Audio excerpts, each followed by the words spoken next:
To say that the secret disco revolution is just another documentary about the musical phenomenon of the 70s would be a gross understatement.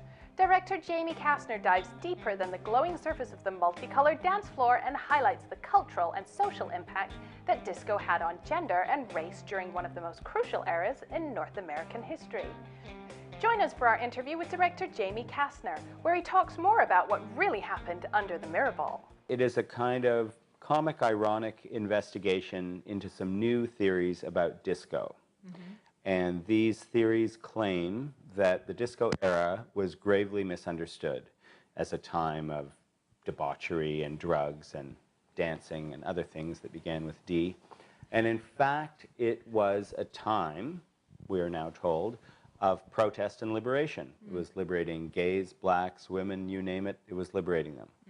So I kind of combined some of these theories with all the disco stars I could get my hands on, Gloria Gaynor, the Village People, Thelma Houston, Kool and the Gang, and tried to have a lot of fun while along the way, you know, unearthing the truth of this history, or the various truths. It was indubitably a revolution on a musical level and on a music business level.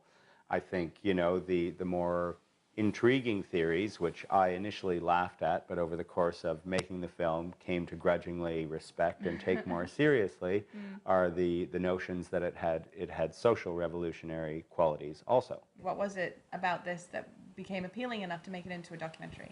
Well, to be perfectly honest, this started with Harold Pinter, the playwright. I went to pitch a film to a broadcaster about Harold Pinter and a Canadian story around him. And the broadcaster's eyes glazed over and she said, "Nobody cares about Harold Pinter anymore. How about a film on disco?" So I said, okay. Like, for real? You got to be flexible, you know.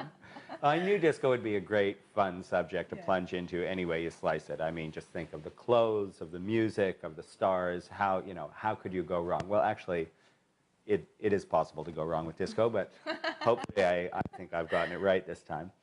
After all the fun and the footage and the glitter and the dancing, which I hope is, you know, the main raison d'etre of this movie, if it's about anything, I think it's kind of about the way history gets written. And disco is kind of a fun, light way to consider these questions, you know, because you have so many conflicting narratives working against each other that kind of either clash or combine to create history as you know, it ultimately gets known. And the Village People section is certainly a case of that. I mean, intercutting, when you can intercut two conflicting things, it's a gift. From a filmic point of view, it just kind of elevates the material. And there were certainly two contrasting viewpoints to work with the Village People and their creator, on the other hand. We don't understand disco at all. The secret disco revolution. Coming soon, but don't tell anyone. It's a secret.